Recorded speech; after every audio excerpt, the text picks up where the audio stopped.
All right, you guys. So let's get started with Unit 5, Topic 5. Here, the focus is going to be, again, mostly on technology of the industrial age. So again, we're not necessarily just talking about technological transfer like we were in the last section. The last section, we were talking about how the Industrial Revolution spread from Britain to Europe and then into the Americas and then on into Asia and such.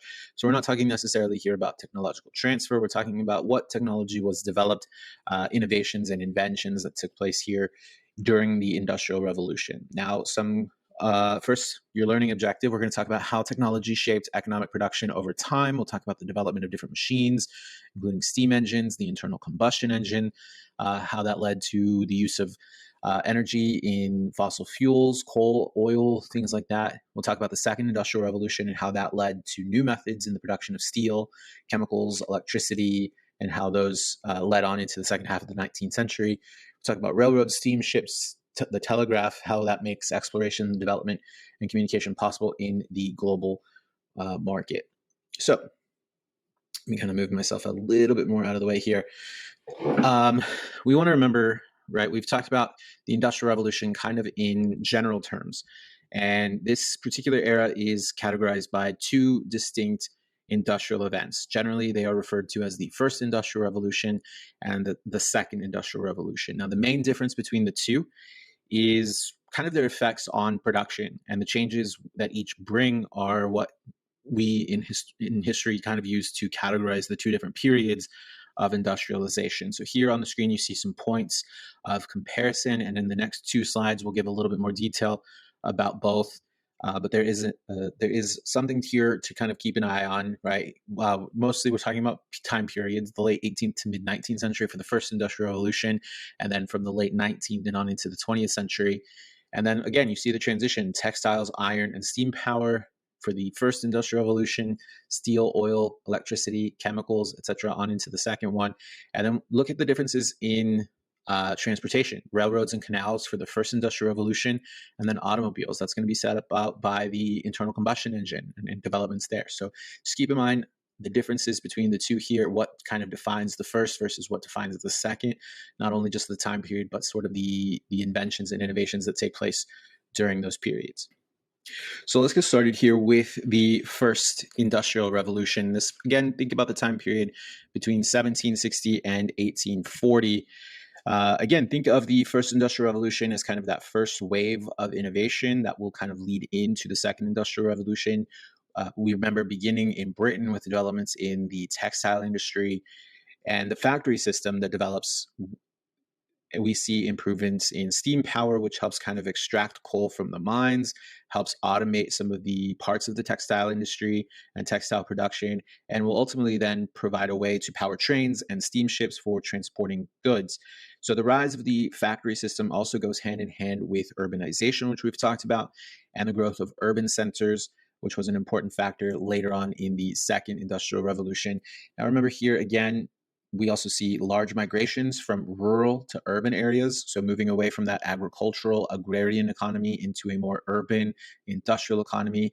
But also do remember this first industrial revolution period is definitely marked by lower amounts of regulation, so really dangerous and unhealthy working conditions, seeing child labor. We talked about in the last section how sometimes children were chosen to work in industry because they had smaller hands, were able to do more delicate things because of their smaller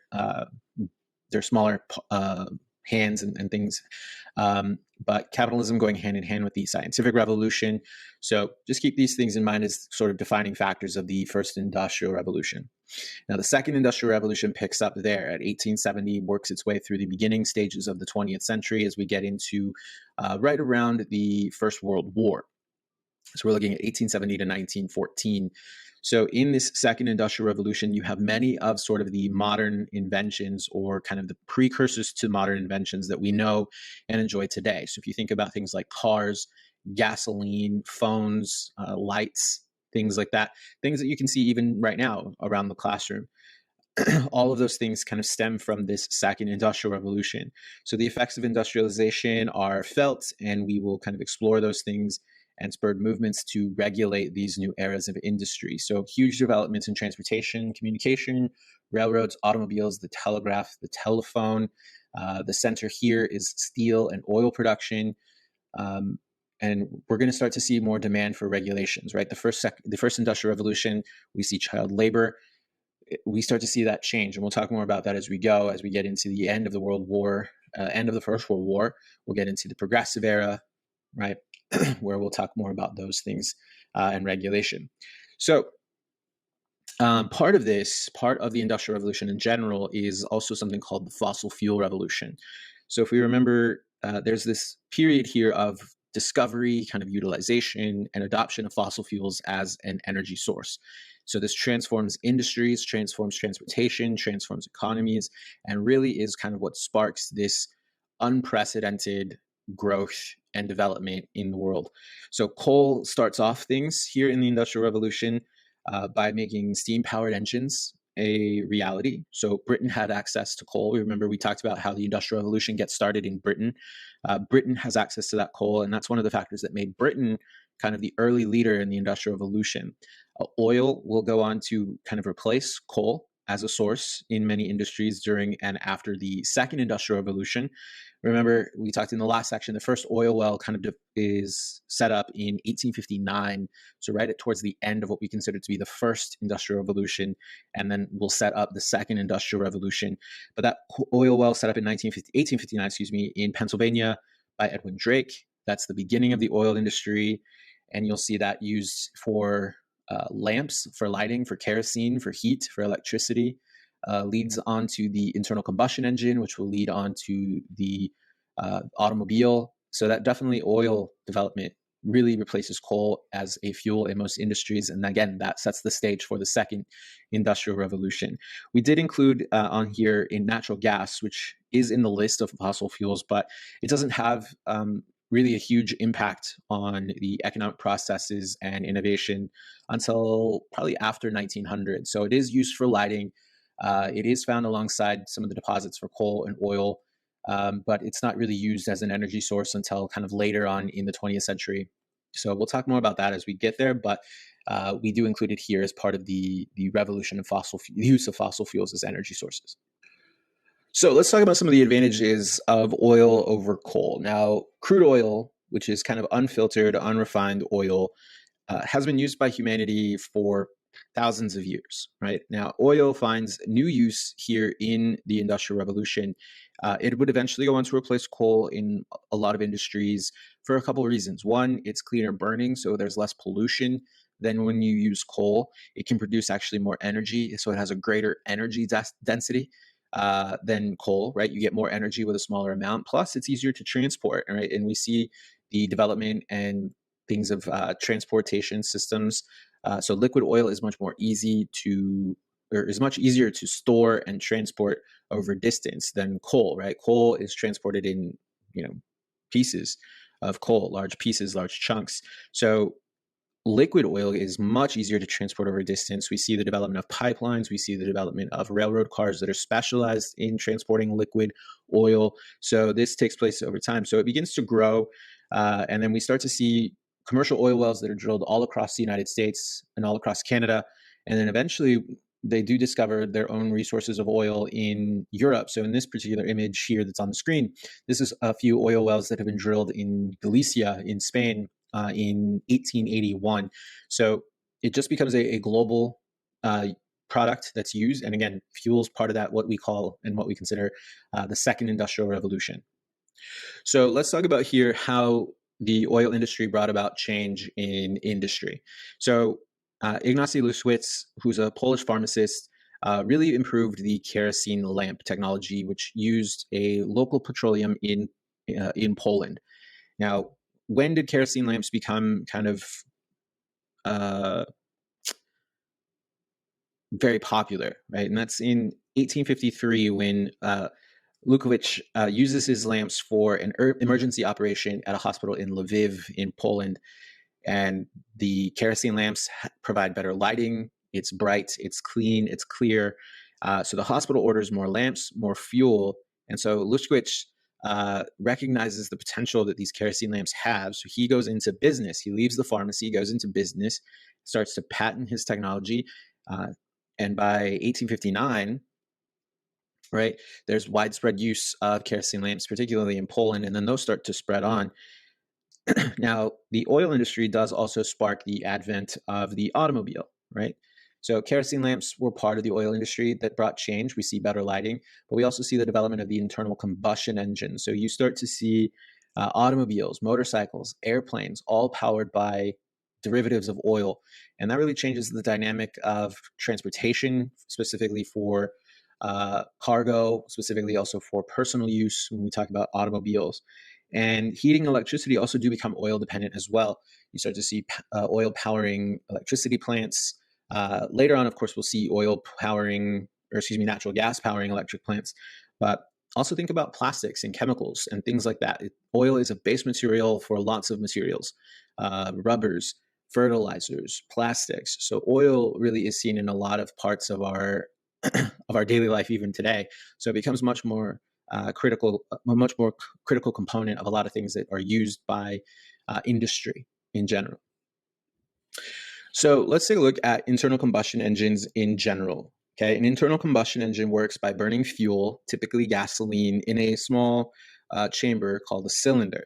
When that fuel burns, it creates high pressure gas that pushes on a part called a piston, and that movement of the piston turns a crankshaft, which ultimately powers the wheels of a vehicle.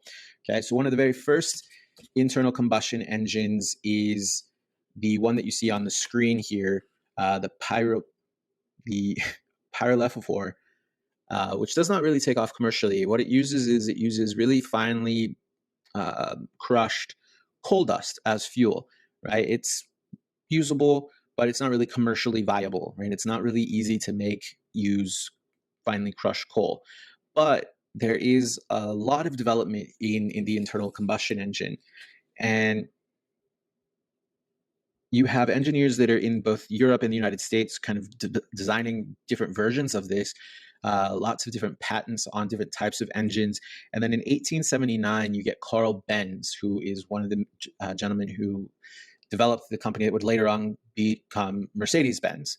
He patented a two-stroke gasoline engine, which becomes the very first commercial production of an internal combustion engine and would go on to be used in the first commercially available automobiles. And we'll show you some pictures of those in a second.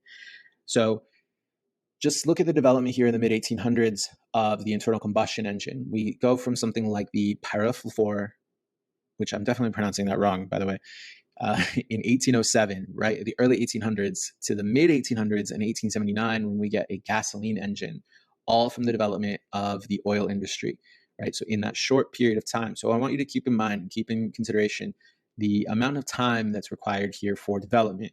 It's not a lot of time between them two. And then look here as well. We see the first commercially produced motor vehicles, right, by Carl Benz in 1886. Just 40 years later, we have the first liquid fueled rocket launched in 1926. So just again, keep in mind, once industrialization happens, once these developments of technology happen, that technology starts to develop very, very rapidly. So again, we go from the beginning of the 1800s to 1879, 80 years, till we get the first commercially produced gasoline engine. And then it's just 40 years later that we see the first liquid fueled rocket launched. So lots of development in this period and lots of innovation. So just keep that in mind of how much that society and technology change over time. So I don't necessarily need you to have a firm grasp on who developed these the vehicles in these images.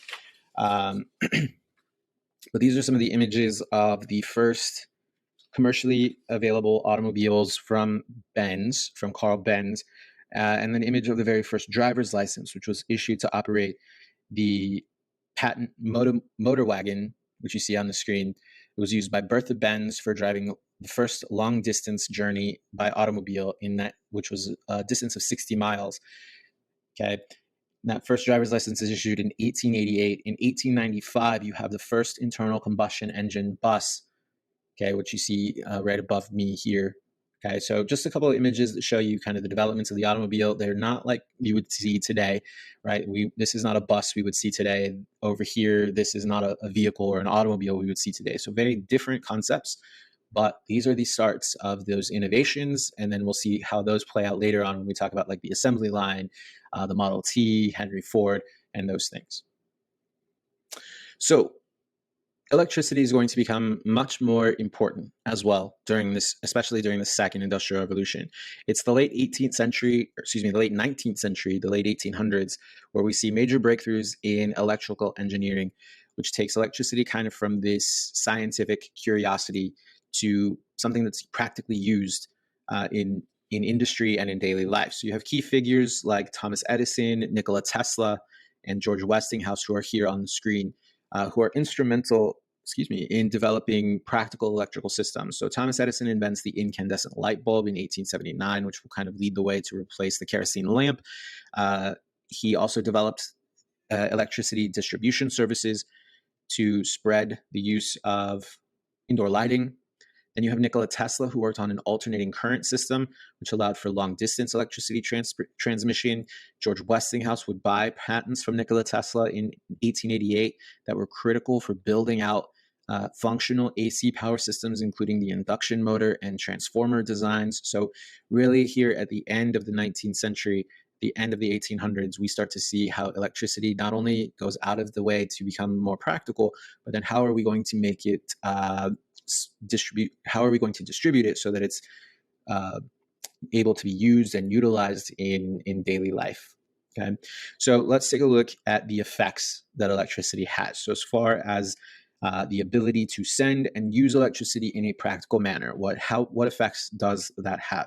So of course, it has effects on industry, has effects on lifestyle, communication, transportation, culture. So industrial production benefits from increased efficiency and greater flexibility that electric power provides. Electric power means that factories don't need to be located along waterways to take advantage of water power, hydropower. They were less reliant on coal for steam. Okay, and then additionally, electricity impacted the types of machinery that was used in production, increased the mechanization of those machines, which led to an increase in production overall, okay, across various industries. Now, for everyday people, electricity, specifically lights, really made the days kind of artificially longer, right? You could work longer hours, right, at work, with reliable lighting, but you could also do more at home, right? In most cases, you were not getting home until the evening or nighttime. So rather than kind of your day ending when you got home from work, you could use lighting to kind of extend your day at home as well. So you also see the development of household appliances, which change the way that domestic work is done, which increases efficiency in the home. We'll take a look at some of those developments as well. But it kind of revolutionized domestic work. And typically, yes, domestic work was done by women in the home at this period. So you see refrigerators, washing machines, vacuum cleaners, things like that, all kind of at the advent of the use of electricity. So I'll move myself a little bit out of the way here again as well. So let's take a look particularly at communication and transportation and how this affects culture. So modern communication, think about today, right? Early communication systems like the telegraph needed electricity to function. Now, without that, right, information had to be physically transported from one place to the other. So think of kind of the mail, right? Your mail has to go, if you had to depend on letter writing, your letter has to be taken to the post office, taken by the mailman or mail person from one place to the other, then write the response in return. Now, today, with electricity, you have the telephone. So you can call someone and you don't have to depend on physical transmission of information. Okay, so that's one, right? Paving the way for communication technologies, the telegraph and the telephone. It also transformed transportation. We see the development of electric trams, electric subways, electrified railway networks. So those things as well. But it also marks an important cultural shift. The use of electricity, it marks an important cultural shift. We get this idea of convenience. So a shift towards modernity and convenience. Convenience is a big one, especially today. If you think about how we think of everything in terms of how convenient it is for us, even this, delivering a lecture via video, right? Electricity makes this possible, and it makes it more convenient to not only deliver this information to you, but give you an opportunity to do this in a way that's maybe more advantageous for you. Okay. But we also see the development of the entertainment industry as well. So think about that, right? We wouldn't have entertainment today if it weren't for the developments that take place in electricity. So movie theaters, radio, television, the internet really wouldn't have developed maybe it wouldn't have developed in the same way had we not had the advents and the developments in electricity that we see during this period, during the second industrial revolution. So I want you to think of these things as in the context of technologies that shrink the world. Okay, when we talk about shrinking the world, we're talking about connecting the world in ways that were previously not possible.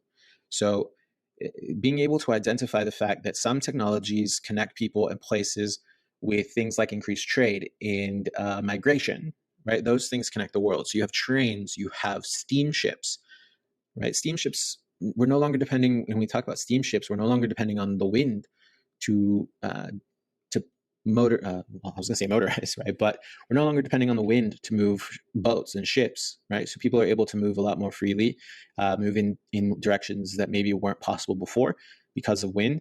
With the railroads, we're able to connect cities, connect towns. We're going to talk a little bit more about those. And then the telegraph, we're going to talk about that as well. So think about these things as technologies that shrink the world, make the world smaller.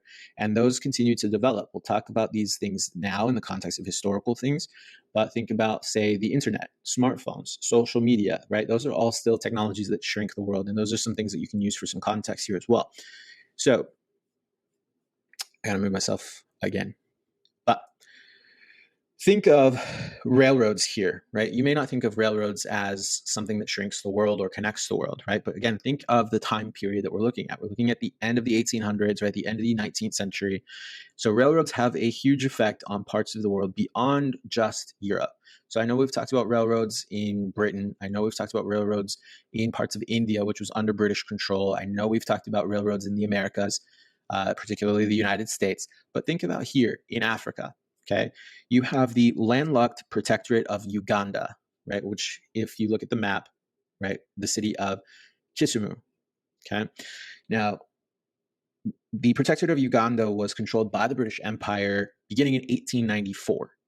In 1896, we begin construction of what's called the Uganda to Kenya Railroad, with the goal of connecting British territory with the city of Mombasa on the coast in Kenya.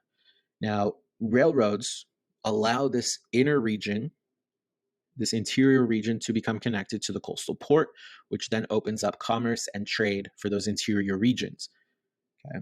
Now, this particular railroad was built with only the two endpoints in mind, Kisumu and Mombasa. Okay.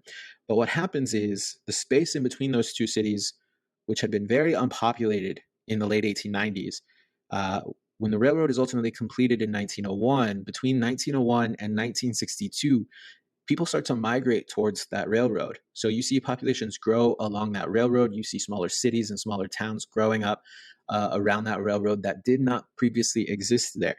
So keep that in mind. The railroad is a perfect example to illustrate that key concept. This particular railroad is a perfect example. Railroads, steamships, and the telegraph make exploration, development, and communication possible in interior regions globally, leading to increased trade and migration. So just think of this example here, this railroad from Kisumu to Mombasa, from Uganda to Kenya, right? Perfectly illustrating that point, connecting Uganda with the coast, which then connects Uganda through Kenya to the world. Okay, so keep that in mind, that example in mind. Now, railroads, again, part of the United States, is history. We also see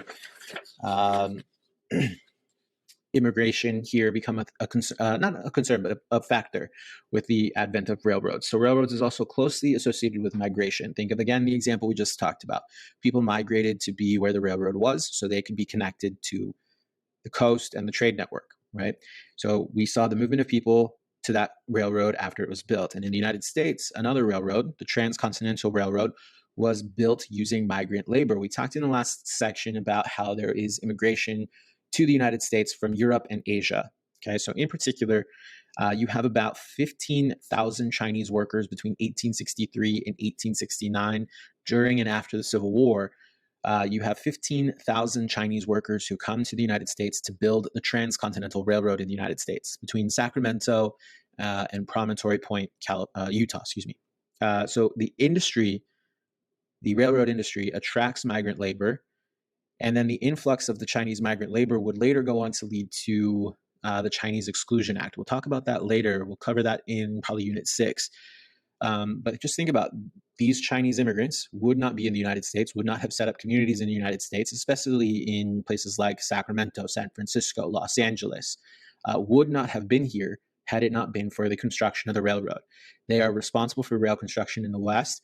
They do face very harsh conditions. So in the picture that you're looking at here, the Chinese migrants, the Chinese immigrants are the laborers, are the ones living in the tents outside of the train, while the white workers are the ones who are provided accommodations on board the train, indoor accommodations. So just keep those things in mind as we talk about immigration, as we talk about the people and things that built the United States and built the industrial world. Okay. So we'll see how this continues to have further impact on society. But for now, just kind of keeping in mind that the railroads do cause some changes in migration patterns and communities. Then lastly, we're going to talk about here is the telegraph. Okay, and I'm going to kind of move myself again out of the way. So this is Samuel Morse. Samuel Morse was best known for his development of the electronic telegraph, or the electric telegraph, and the Morse code. The Morse code is the system of transmission of information using clicks over long distances. Now, this isn't until about the 1830s that Samuel Morse decides to leave art as his career and goes into invention, right? And during this period between 1830 and 1844, he develops the telegraph, which again revolutionizes long distance communication. Before the telegraph, letters and messages had to be physically carried from one place to another. If you wanted to send information, you had to hand a piece of paper to a person, and that person had to take it to the next place, to the next person. So that could take days, that could take weeks. Even think about from one city to the next, that could have taken days to get information from one city to the next. So with the invention of the telegraph, with the invention of the Morse code, messages could be sent over great distances very quickly, almost instantaneously. So this would not only transform the way that information was shared and disseminated, but also impacts business practices, impacts journalism, impacts personal communication, and ultimately would lead to kind of the modern world, right? A modern connected world. His invention, the telegraph, lays the foundation for telecommunications, for the telephone, for the internet. Those things may not exist in the same form or fashion, or may not have developed at the same pace had we not had the innovation of the telegraph. Now, lastly here, this is a map of the telegraph lines around the world in 1871. Remember, the telegraph kind of is patented and first revolutionized in 1844. So 30 years on, this is a map of what telegraph lines look like around the world. The green lines are ones that are currently in operation. The red ones are ones that are under contract to be built. And the blue ones are possible future projects. So as you look at these, right, the question on the screen asks you, where are the completed lines mostly, right? So let's look at that. The completed lines are mostly here in the eastern part of the United States, where we see a lot of industrialization, a lot of urban centers. We see a line that's already completed across the Atlantic to Great Britain and to France. And then we see green lines all throughout Europe, industrialized Europe, and then into the Middle East and India, right? India's just off the map here, but you see it over here, right? Green lines into India, places and territories that had been colonized and were already part of kind of the industrial Europe. The red lines, right, throughout parts of South America, the Caribbean, towards Africa, into Asia, right? We wanted to see that spread into Asia. And then the blue line, what we were trying to accomplish, or what was tried to be accomplished in this period. I say we as if I existed in 1871, but there's a thought of taking one of those telegraph lines to Hawaii, right, to connect the Hawaiian Islands, and then use that connection in Hawaii to extend to Asia as well. So to connect the United States to Asia. Okay, so what is the ultimate goal? Where were most of the lines already completed? Most of the lines are completed in places that are already industrialized and colonial regions like India, right? And again, what seems to be the goal, the ultimate goal of the telegraph lines? It's to connect every major part of the world for communication. That's the goal in the end, to sort of connect the world for communication purposes. So let's take a look at the key ideas to review in this section. So again, understanding kind of the differences between the first industrial revolution and the second industrial revolution. Understanding that the second industrial revolution leads to new developments like electricity and chemicals, how fossil fuels kind of kickstarts the oil industry, leads to increased production, and the internal combustion engine how electricity kind of transforms industry, domestic life, communication, transportation, culture.